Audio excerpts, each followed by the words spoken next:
Howdy everyone, Matt here. I got a question for you. Do you ever see those job postings out there for this job with a crazy high dollar amount, and you're thinking, boy, oh boy, I need to apply for that thing, dump this physical therapy thing, and I'll be rolling in the dough. Well, let's talk about that. But first and foremost, let me introduce myself. My name is Matt. I'm Matt the PT, and I'm coming at you with another video on another topic of something in the physical therapy world. Second of all, thank you so much for the likes, the comments, and subscriptions. And if you do feel so inclined, hit that subscribe button down below. Helps the channel out so much, and it doesn't cost you a copay. So I like to talk about this because this comes up every few months in a PT page in like a Facebook group, or somebody posts it and it starts this big conversation on it. And the main one I usually see is from a gas station chain called Buc-ee's. Now, if you don't know what it is, it's big here in the South. They have, their thing is they have like 100 pumps out there. They have a store in it that sells like food and knickknacks and also the cleanest bathrooms around. I swear you could eat off the floor in that bathroom. It is so clean, and they're always busy on it. But they'll put this sandwich board outside and it will list jobs with the wages or the salary that they make. And the big ones that people talk about are some of the manager positions. So for example, assistant GM, $100K. Car wash manager, $125 plus K. Food service manager, $125 to $175 plus K. And general manager, $150 to $225 plus a year on it. List some of the benefits: 401K, healthcare, paid time off, like 3 weeks paid time off. And it starts this big discussion. They post it, and everyone's, they're making $100,000+. I don't make any of that as a PT, and I've been doing this for that and this. And it just starts this big talk about it. But I think we really need to think about what is required to do that. Because people say, I should just quit and that's what I should go do, and I'd be making way, way more money. Now, first off, you look at that, what is the point of that board? It's to get your attention. And what does it do? And it does a very good job. And I am someone who does very much believe that with any sort of job, that employers do need to list out how much they pay on it.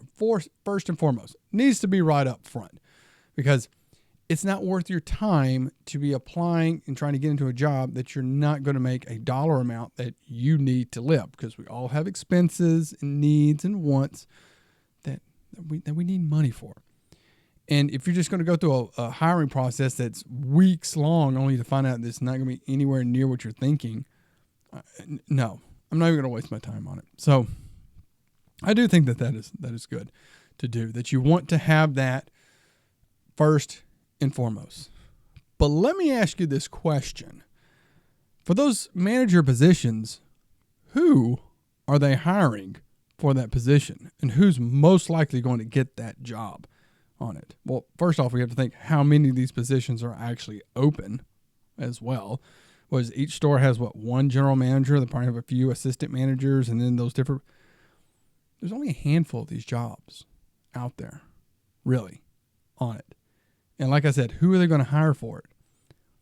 First and foremost, it's probably not someone who worked in physical therapy for 5, 10, 15, 20 years. What's that reason for? Where is the experience? If you're a physical therapist and been practicing for 20 years, you have 20 years of experience in PT, or PT running a healthcare clinic or working in a hospital or things like that. Do you have 20 years experience in a retail position? No, on it. And that's a big thing that somewhere like this is going to look. So they're most likely going to hire a candidate that's internal, somebody who got in there and has worked their way up through the company. And the reason is that person understands the company. They understand the logistics of everything. They understand the staffing. They understand all of that on it. So it makes much more sense that this person has worked their way up. Or more likely, not more likely, but another likely candidate would be someone who worked for a company that was very similar doing the same job. So if you were a GM over here, yeah, I understand, again, the logistics of running this, the business side of it, the staffing. I understand all of that. And I'm leaving this position, or I'm being recruited, and I'm going to go over and work for a company that does a very, very similar thing on there as well. And I think that really gets lost, that you're just not going to just like, oh, I'm just going to apply for it and they'll probably hire me. No, you don't have the experience in it. If anything, you're going to be hired as a cashier or some of the other jobs, the entry level that gets you in on it. That's most likely where you're going to go on it. Now, talking about some of the job duties and things like that. Now, understand, if you've ever worked retail or food service, it has its own challenges. I've worked retail when I was younger. It is a lot of work on it. I understand. I've had patients that work retail, food service, and it can be challenging and it can be hard on it. Is that really something that you would want to do day in and day out? I mean, the biggest thing people say, like, oh, you're on your feet all day on it. It's very high paced, granted, we're on our feet all day as therapists as well. I can tell you I'm spending most of my day standing or moving around. But again, just think of those, those roles there, and not just, like I said, not to say they're bad. Now, going with the roles again, this is a joke or something I kind of come up, chatting with patients on there is, saying, hey, what do you do for work? What is it that you do? And if somebody says, oh, I'm a manager of this or a manager of that, well, oh, so you do everything on it. And I'll tell you, the vast majority go laugh and say, oh, yeah, I do. So if you're that, again, the assistant GM, the GM of it, what is your role? It's literally everything in that place on it and more. So not only are you responsible for all the administrative things with that, making sure that, if you run a clinic, you understand about all the administrative work that goes on. You got to know all of that, the ordering from it, the staffing aspect of it, just all that background. I can't even fully get into it because I don't fully understand of it. Like I said, I don't have experience at that level of it, but you have to run the admin. But also keep in mind, if your store gets really busy, you may have to be out there doing work too on it. I got to get out here and start stocking the shelves. I'll start doing this stuff. Or you work one of these jobs. Okay, one of our cashiers or our opener called in and said, oh, no, I'm really sick and I can't come in. Who's going to be replacing them? Well, no one else is answering the phone. Well, guess the GM's going to be the one working that working that as that cashier or doing that. So end up doing everything. And how long could you end up be doing everything? It could be every day. You could have several people that quit, several people that you got to let go for one reason or another on it. Some of these jobs do have a fair amount of turnover in it. And because again, you get people in there that say, hey, this is just a short-term job. I'm just going to go on to something else. And again, as the GM, you're responsible for how that store does. So you better be out there doing all that. And how long could you be doing it? You could be doing it for days. You could be doing it for weeks or months. You could be working every single day, open to close, because you're short-staffed. You may say, like, oh, well, why don't you just hire more staff? Well, it could come down from upper management, from the headquarters, and saying like, oh, no. We're going to have to cut hours or cut pay. You got to save this or on that. And if you run a clinic, you probably dealt with. I have dealt with that in the past as well, is that you got to do all sorts of things. But again, you as the manager has to be the one that gets out there and gets your hands dirty. Now, I understand there's going to be people that say, well, I worked somewhere and the manager never did anything. They just sat in their office. Surely, how does that story go most of the time?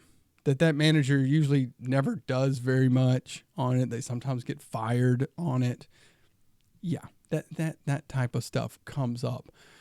Oh, the manager never did anything. Yeah, they usually kind of get theirs at the end of the day on it. That they get rid of them. Things like that.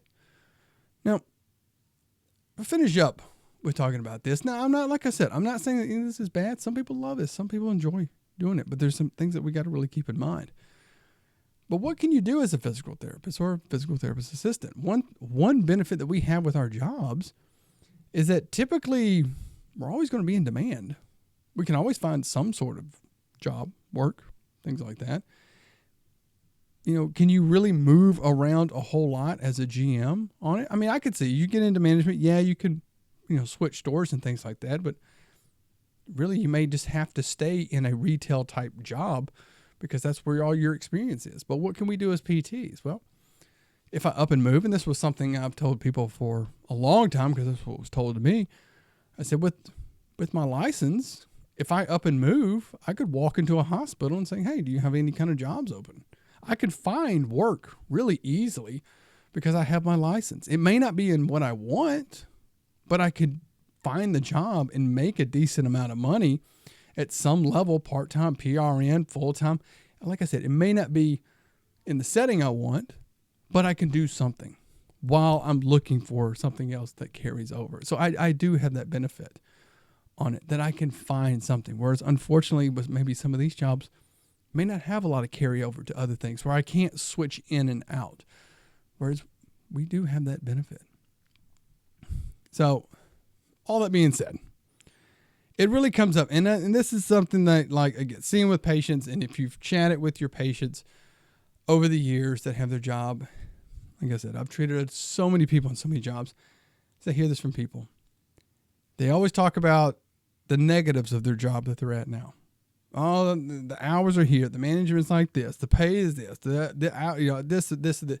It's so many negative things on it. But they'll talk about this other position that they're looking at, or some with another company or something somewhere else. Oh, they pay more. I get better time off. I get better hours. I get better here. I've heard those things over the years. And I've had patients, fortunately, over the years who switched jobs. And then that new job that they were talking about so highly, when they come back and they have something else, they start talking negative about it. So it always seems like, that saying, the grass is always greener on that other side. But you realize as you get over there, it's just fertilized with different BS on it. That's all it is. So when you see these things, keep that in mind. There's a lot more that goes into that job. You just can't up and quit and just start it and they're going to hire you and throw you in a GM position on there. I don't know. Maybe they will. Maybe they say, oh, you got all this PT experience and we don't have anything else. We'll throw you in. But don't really think it. And the people that post this stuff usually just trying to spark controversy. They just want to kick up something because they're selling something. Say, hey, let's start this conversation and get people riled up. And then there's like, hey, they're going to get one or two people to sign up for something that they got or whatnot. But keep in mind, again, they're using this. They're using these things to sell something. We have a great job. I love what I do. I tell people I have the best job in the world. I get paid to help people feel better. And that's how I look at it. I know there's a lot of stuff that sucks on it, but you got to do what you got to do. So with that being said, thank you so much for tuning in. And let me know your thoughts down below. Let me know your beliefs, your thoughts, your opinions, any of that. Comment them down below. I want to hear about it. I want to have a discussion on it. I don't like this being negative. I want to hear what other people have to say and believe and things like that. Now, I'm not saying with this stuff about switching roles and stuff in PT because, we can, as PT, go do other things. We can teach. What I mentioned earlier, we can go teach. I know people that work for mobility companies. We can do a lot within healthcare with our physical therapy degree, but are you going to end up going to being a GM at a large gas station chain with the cleanest bathrooms around and some really good brisket? Well, if you do, hook me up on that. So, like I said before, let me know your thoughts. And of course, take care of yourself, take care of your patients, and I'll see you next time.